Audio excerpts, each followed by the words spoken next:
Nous ferons quelques aides d'urgence, mais le reste est politique et nous le ferons, monsieur. La parole est à Monique Boulestin. Monsieur le Premier ministre, au moment où le malaise social s'installe et où l'on s'interroge sur l'avenir des jeunes, le logement est devenu le principal sujet d'inquiétude des Français.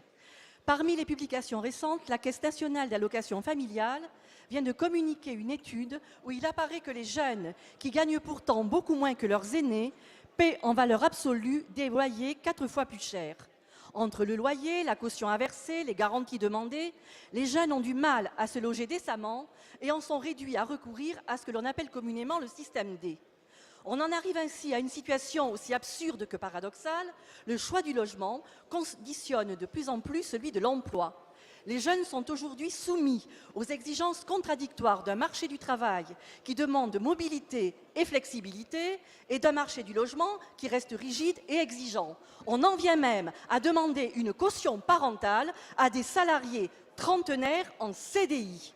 Et pourtant, premier poste de dépense, le logement est une des conditions de stabilité de l'être humain.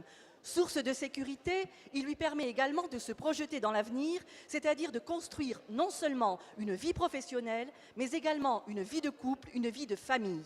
En 2008 et 2009, les pouvoirs publics ont à nouveau inscrit sur leur agenda politique la question de l'autonomie des jeunes adultes. Livre vert du Haut Commissariat à la jeunesse rendu public en 2009, discours du président de la République en octobre de la même année. Et pourtant, dans les faits, toujours rien. Monsieur le Premier ministre, vous êtes toujours les premiers à discourir sur les sujets d'importance. Pour autant, vos déclarations ne sont jamais suivies des faits. Ainsi, au moment où se discute le budget du logement des jeunes, nous attendons de voir si vos décisions seront enfin en accord avec vos annonces. Monsieur le ministre de la Jeunesse et des Solidarités actives.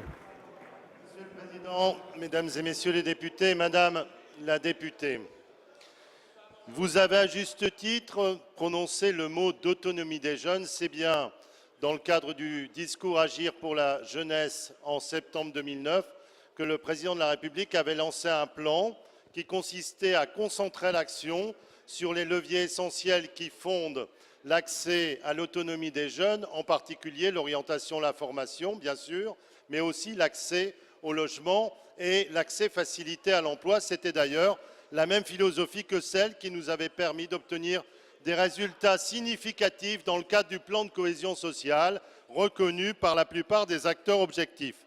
Nous continuons avec Laurent Wauquiez. Nous avons mis en place un plan pour l'emploi des jeunes de plus d'1,2 milliard d'euros.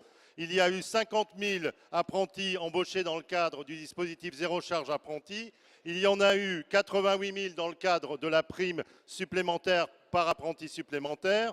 Il y en a eu 97 700 pour l'aide à l'embauche des jeunes de moins de 26 ans. Il y en a eu 200 000 contrats civistes supplémentaires.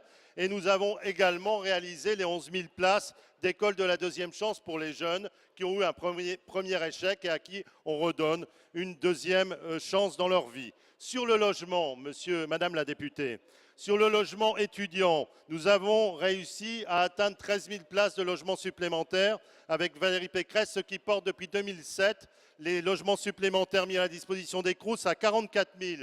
Nous avons également mis en place la colocation dans le parc public. Nous avons mis en place le dépôt de garantie réduit de 2 mois à 1 mois. Nous avons mis en place un dispositif pour le logement des apprentis, 250 millions dans le grand emprunt. Et nous avons mis en place 18 000 places d'hébergement pour l'alternance. Et nous allons tester par expérimentation la garantie du risque locatif pour les jeunes. Vous le voyez, nous sommes déterminés à favoriser l'autonomie des jeunes. Michel Herbillon.